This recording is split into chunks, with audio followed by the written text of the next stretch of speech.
Hello दोस्तों, मैं doctor रश्मि त्रिपाठी आपका अपने चैनल लॉ फाइटर्स अकेडमी में स्वागत करती हूँ। दोस्तों, आज की सेशन में जो मैं केस लेके आई हूँ वह इलाहाबाद हाई कोर्ट का लेटेस्ट केस है। और आज के केस का जो मुद्दा है वह इस बात को लेके है कि क्या कोई सरकारी कर्मचारी अगर उसके ऊपर कोई एफआईआर वगैरह कराया गया है और वह इसकी जानकारी नहीं देता है तो क्या उसे बाद में पता चलने पर सेवा से बर्खास्त किया जा सकता है। यदि वो पर्सन यह बात भी कह रहा है कि मुझे इस एफआईआर की कोई जानकारी नहीं थी तब भी, तो ऐसा ही एक मुद्दा इलाहाबाद हाई कोर्ट के सामने आता है। तो चलिए हम लोग ये बात जानते हैं कि इलाहाबाद हाई कोर्ट ने अपने जजमेंट में क्या बातें कही। देखिए, यह केस का जो वीडियो है आप लोग पूरा देखिएगा क्योंकि यह बहुत ही इंपॉर्टेंट सेशन है। देखिए, यह हर सरकारी कर्मचारी के लिए इम्पोर्टेंट सेशन है, उसके साथ ही साथ जो सरकारी पोस्ट के लिए तैयारी कर रहे हैं उनके लिए भी इम्पोर्टेंट है, क्योंकि यह सब नॉलेज में होना बहुत जरूरी होता है। कभी कभी ऐसा मुद्दा सबके सामने फंस जाता है, तब अगर हमको इसकी जानकारी होती है तो इसका फायदा हम आसानी से उठा सकते हैं। तो चलिए हम लोग अपना सेशन स्टार्ट करते हैं और इस मुद्दे को विस्तार से जानते हैं। तो जैसा कि जो केस रहता है, केस के फैक्ट कुछ यूं रहते हैं कि एक पर्सन रहते हैं जिनका सिलेक्शन जेल वार्डन के पद पे हुआ था। तो जेल वार्डन के पद पे हुआ था 2021 में, इनको ज्वाइनिंग वगैरह दे दिया गया था। बाद में यह पता चलता है कि इनके खिलाफ जो है सार्वजनिक संपत्ति क्षति निवारण अधिनियम के तहत एफआईआर कराया गया है, जिसके बारे में इन्होंने कोई जानकारी नहीं दिया था। तो इसी आधार पे इनको क्या कर दिया जाता है, इनको 2022 में सेवा से बर्खास्त कर दिया जाता है। कहा जाता है कि आपने अपने खिलाफ जो एफआईआर वगैरह हुआ था उस तथ्य को छिपाया है और आपने गलत काम किया है, इसलिए आपको सेवा से बर्खास्त कर दिया जाता है। और इन पर्सन का क्या कहना रहता है, इन्होंने हलफनामा वगैरह दिया था और इन्होंने कहा था कि मुझे एफआईआर की कोई जानकारी नहीं थी, ना ही तो मेरे पास कोई समन आया था, ना तो गिरफ्तारी का कोई वारंट आया था, तो मुझे कैसे पता चलेगा कि मेरे खिलाफ एफआईआर वगैरह कराया गया है। इन सब चीजों के बावजूद भी इनको क्या किया गया था, सेवा से बर्खास्त कर दिया गया था। तब यह अपनी याचिका लेकर के इलाहाबाद हाईकोर्ट के सामने जाते हैं। तो चलिए हम लोग देखते हैं कि कौन से जज बैठे थे जो इस केस की सुनवाई कर रहे थे और उन्होंने अपने जजमेंट में क्या बातें कही। क्या उन्होंने याचिकाकर्ता के पक्ष में अपना जजमेंट दिया या जो है जो सेवा से बर्खास्त कर दिए गए थे यानी कि प्रतिवादी के पद में अपना जो है जजमेंट दिया। तो चलिए हम लोग देखते हैं। जैसा कि इस केस की सुनवाई एकल पीठ द्वारा ही की जा रही थी, यानी सिंगल बेंच थी जो इस केस की सुनवाई कर रही थी। जस्टिस नीरज तिवारी जो थे इस केस की सुनवाई कर रहे थे। उन्होंने जब सारे मसले को जाना और समझा तो चलिए हम लोग देखते हैं उन्होंने क्या जजमेंट दिया।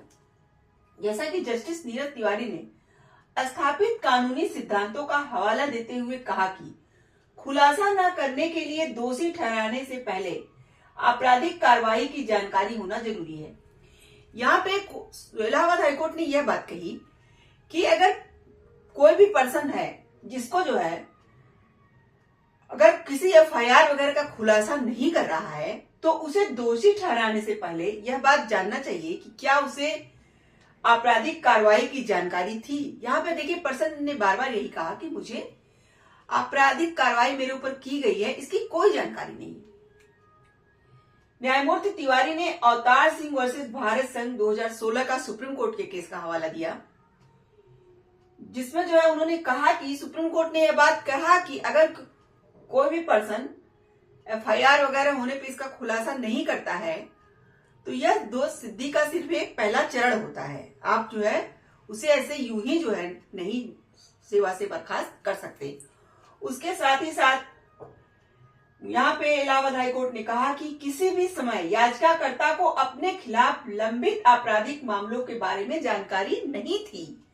ऐसी जानकारी के बिना समाप्ति या बर्खास्तगी के लिए कोई कार्रवाई नहीं की जा सकती। इलाहाबाद हाईकोर्ट ने कहा कि जो याचिकाकर्ता था उसको कोई जानकारी नहीं थी और इस बात का वो हलफनामा भी दे चुका है, अपने जो है प्रूफ भी दे चुका था, क्योंकि पुलिस कार्रवाई वगैरह जो हुई थी तो उसमें वो निर्दोष साबित हुआ था और सक्षम कोर्ट के सामने भी यह जो है अंतिम रिपोर्ट वगैरह प्रस्तुत कर दी गई थी। तो यहाँ ये सब बातें भी हो चुकी थी, तो उसने ये सब बताया था, उसके बाद भी उसे सेवा से बर्खास्त कर दिया गया था।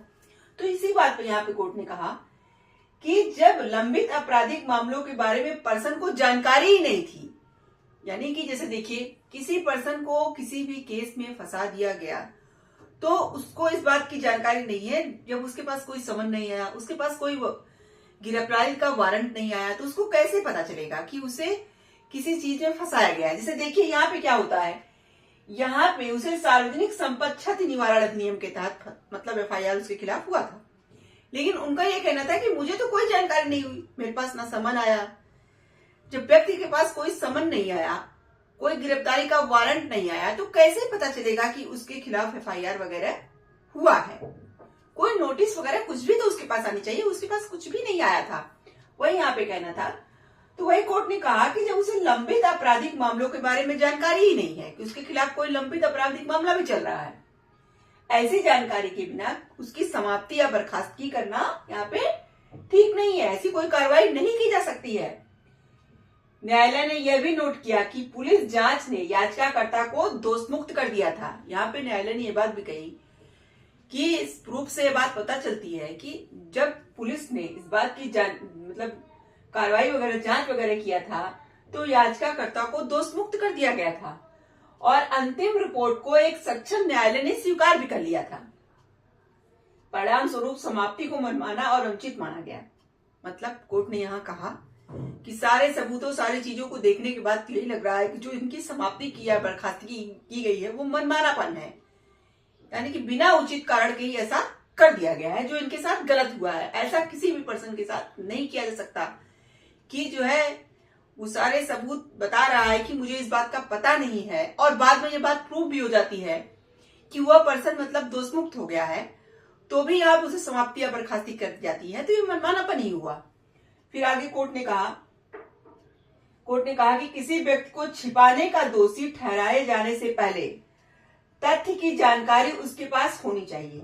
यानी कि अगर कोई पर्सन किसी बात को छिपा रहा है, यानी कि अगर उसे सच में पता था कि उसके खिलाफ FIR हुआ है और वह तब भी इस बात को छिपा रहा था, तब वहां पे गलत था। लेकिन यहाँ पे क्या हुआ है, कुछ छिपाने का दोषी ठहराए जाने से पहले तथ्य की जानकारी उसके पास होनी चाहिए थी, लेकिन यहाँ पे उसके पास नहीं थी। उसने कहा कि मुझे इस बात की कोई जानकारी नहीं थी। ऐसी जानकारी के बिना छिपाने के लिए कोई कार्रवाई नहीं हो सकती है। याचिकाकर्ता देखिए यहाँ पे कोर्ट ने जब सारी बातों को देख लिया तब उन्होंने, चलिए देखते हैं आखिरी जजमेंट उन्होंने क्या कहा। उन्होंने कहा कि याचिकाकर्ता को तत्काल प्रभाव से बहाल किया जाए, बहाल करवा दिया और समाप्ति की तिथि से सभी परिणामी लाभों का उसे मतलब सुविधा जो उसको मिलनी चाहिए वो सब दिया जाए। तो यहाँ पे इलाहाबाद हाई कोर्ट ने क्या किया, याचिकाकर्ता के फेवर में अपना जजमेंट दिया और उनका यही कहना था कि यहाँ पे व्यक्ति को छिपाने का दोषी ठहराए जाने से पहले तथ्य की जानकारी उसके पास होनी चाहिए थी, जो कि उसके पास नहीं थी। तो यहाँ पे वो पर्सन गलत नहीं था और उसको सेवा से बर्खास्त नहीं किया जा सकता है। तो ये था इलाहाबाद हाईकोर्ट का पूरा जजमेंट। तो देखिए आज के जजमेंट से हम लोगों ने यह बात समझा कि कोई भी जो सरकारी कर्मचारी है उसे यूं ही उसकी सेवा से बर्खास्त नहीं किया जा सकता। अगर उसे यह बात मालूम भी नहीं है कि उसके खिलाफ कोई FIR वगैरह हुआ है, तो उसे इस बात के लिए जो है मतलब गुनहगार मान करके उसे सेवा से नहीं हटाया जा सकता। यानी कि उसे यह बात ना पता हो कि उसके खिलाफ कोई FIR वगैरह कराया गया हो, यानी कि वह पर्सन तथ्य को नहीं जानता रहा हो, तो यहाँ पे वह पर्सन जो है सेवा से मुक्त नहीं किया जा सकता। तो आशा करते हैं कि आज का सेशन आपको पसंद आया होगा। आप मेरे चैनल को लाइक कीजिए, सब्सक्राइब कीजिए, शेयर कीजिए, बेल आइकन को दबाइए, जिससे ऐसे ही नए नए जानकारियों केसों से मैं आपको अवगत कराती रहूं। तो थैंक यू वेरी मच।